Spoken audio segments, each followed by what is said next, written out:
That's what's most interesting to me. As someone works against their own stuff, more stuff happens to him that's outside, and where he's forced to cause those events, or those events cause him to go in a direction, that's up to the viewer to decide. So let's talk about the casting for a moment. Sure. You have what I call Mr. Abs, Chris Thank Evans. you. I worked out a lot. With all due respect, I'm talking about the other actor. Oh, right.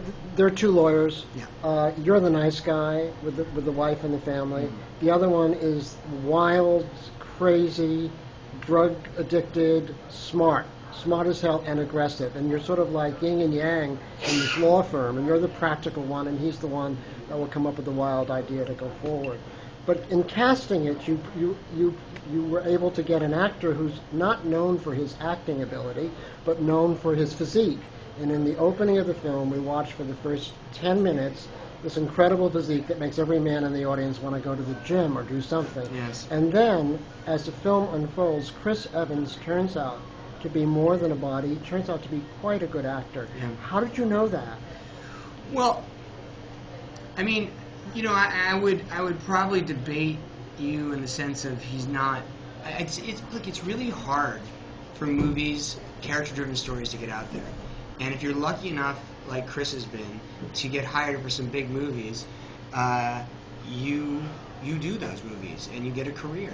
And then you get little chances to show what you can do, which we have seen, meaning me, my brother and I, like Sunshine, and films like that, where you get to see this guy work, and you see flashes of, and quite frankly for me, I've always, in his films, to me, he's the best thing in all of them. And I'm not saying that now because we worked with him. We felt that way.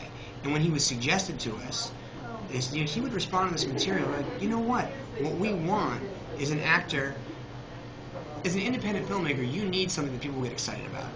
And you need for them to believe in this could be something that people haven't gotten to be a part of yet. And while there are a lot of amazing actors out there, some of them have been there and have done that, and you're going to get a different version of something you saw. We felt that if Chris nailed it, based on some of the stuff we saw, and then meeting with him and understanding his level of commitment, how serious, how smart he is, and quite frankly, how much more interesting of a person he is than the roles that he's done. I mean, he is an actor, so to his credit that you don't see the other parts of his personality and the things that it's not required of. We said, we want a part of that. We think if this pays off the way we get a sense of, we could have something that no one else has. But right down the line, the film is so well cast. And did you and your brother cast it? Did you have a casting? We had a casting director that was excellent.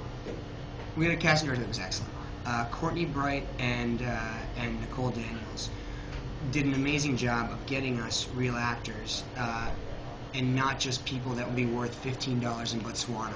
Or, the way independent films are made very often is you get a cast of people that you can work with your foreign sales agent to make sure that if you piece together territories around the world, it'll pay off.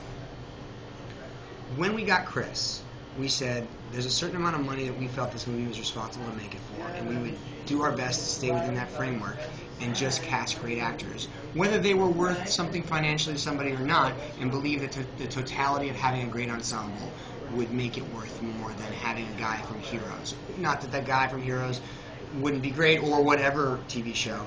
And Courtney and Nicole were really responsible for bringing us people that we didn't know, like Marshall Bell, Vanessa Shaw, Brett Cullen.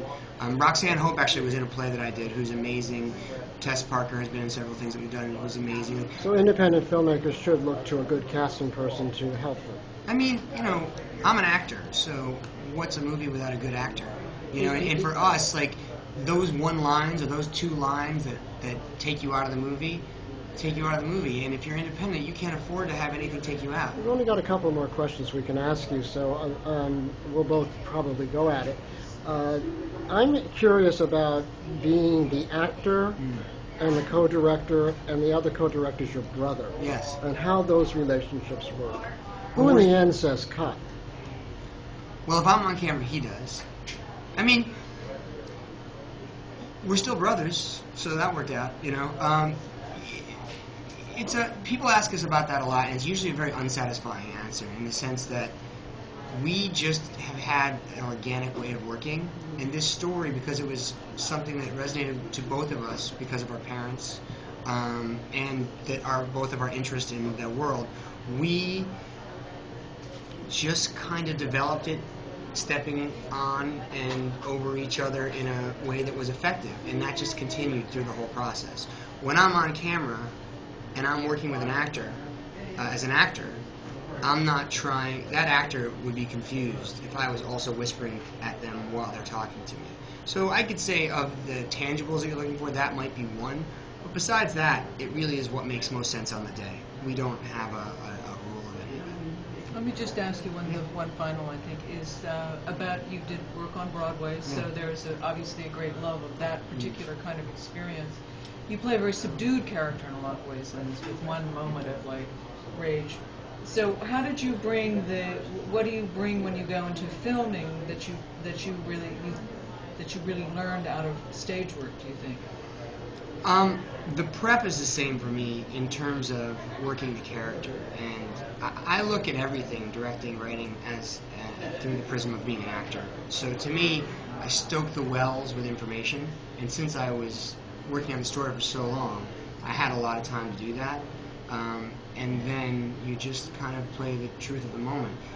In film, you can think about that moment individually and look on a piece of paper and make a conscious choice about where that moment exists in relation to the arc of the film. In theater, you do that process over rehearsals, and then hopefully every night you and your team have built an arc that moment arrives through a process that we all go through together. So in that sense, you have to have in film some ways almost, it's a different kind of discipline where you have to kind of know where you're starting instantly with no batter up, no prep. I mean, no inertia. But the actual, character work and the truth of the moment is the same. It's just calibration. I will ask one more question, Yeah. and it's sort of a combo. It's one about how did your parents look at the film, and what do you really want this film to accomplish? Well, our parents, our parents are very proud of us. I mean, they love the film and they appreciate. They appreciate it on a few different levels. One, they're just happy that their kids have health insurance and are working. So there's that. They appreciate that, we worked on something for so many years and it got done, and it will get out to the world. And they think it's good. They don't think everything we do is good, so they think this is good. My mom appreciates, as a healthcare professional, that we were able to get involved in some specifics of the complications of the issue. For example, not just HIV, it's HIV and hepatitis. It's not these things that are maybe undervalued or underlooked at, that we at least brought some attention. She really appreciated that. As far as what we hope from the film, we want it to have the widest audience possible. I hope that you and I are doing this all over again for an hour in 6 months' time in relation to the giant campaign. There is one question I want to ask you that I forgot, and that's, how did you keep true to the line that this was a very sexy asshole who was smart, and you made this hero an asshole, the drug addict, not your character but the other partner, because there's no moment where you sentimentalized him. Well, I mean, we brought him down. We actually probably toned it down. I mean, we just felt confident enough that we wouldn't worry about that we would just play the truth, and that this guy,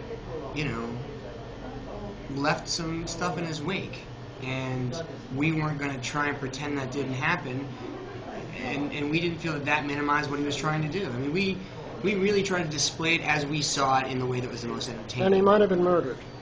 He might Thank you very much. Thank you so much.